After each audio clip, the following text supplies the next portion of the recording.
Good morning.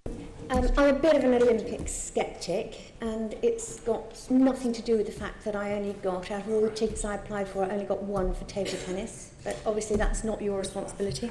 And I am a bit worried about some of the legacy, but overall I am quite surprised at how few panics there's been, so it seems as if you're all doing a fairly good job. However, I'm sure you're aware that women's groups have a lot of concerns about violence against women, both before, during and after games, in terms of sexual trafficking, of all aspects, potential violence against women athletes and so on.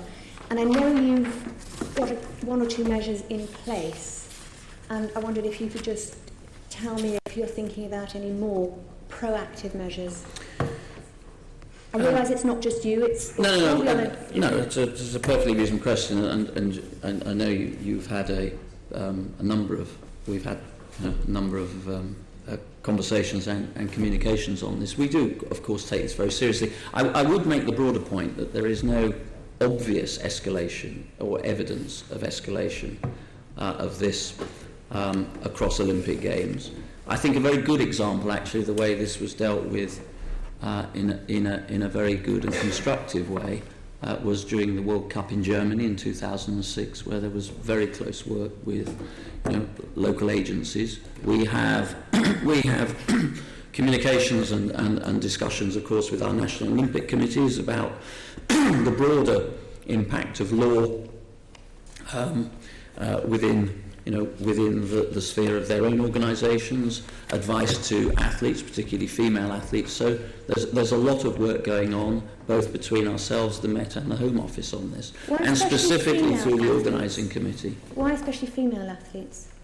They're not the people who are doing the abusing. No. But I mean, I'm just giving you an example of the broader approach that we're taking across all our client groups here. What specific measures? I mean, I gather you're giving some information in an information pack to athletes, for example. That's to all athletes. Exactly, yes.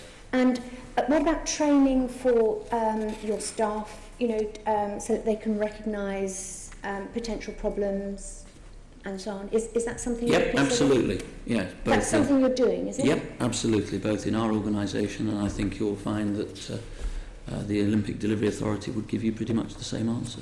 And you say there's no obvious escalation. Is that based on information you're getting from the Met or where? Partly, and also the experience and evidence from other Olympic Games and large sporting events. There is no obvious or traceable escalation in this issue. Right.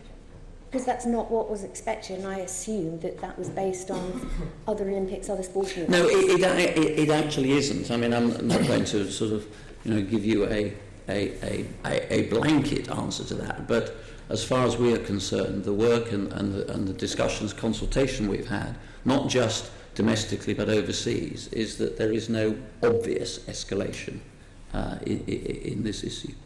Of course, here in Britain we've got very clear laws on this and more progressive than in many countries, so there will be visitors to the games and so on, who will just have absolutely no idea of what the limits are. No, and that's exactly why I made the point about working through national Olympic committees, 205 of them around the world, getting some of the key messaging out there about the parameters of British law and the fact that we do actually take this very seriously. And we're working with the Foreign Office actually with whom we do a lot of work on all the incoming visitors to make sure that all the foreign missions based here in the UK understand what our standards are and can have ways of making sure the influx of people who are coming in through that, through their contacts, understand what the standards are here and what we expect.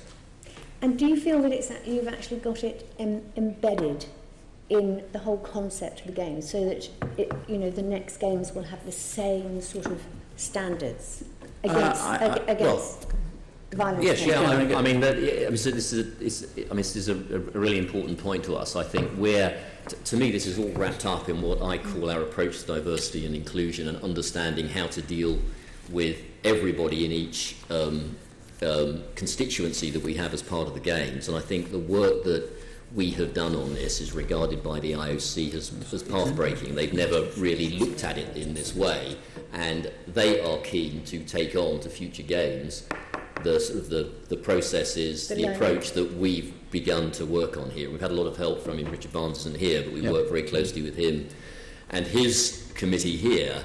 And I really think this will be one of the most important legacies in the long term that we will pass into the Olympic movement. Absolutely. Thank you.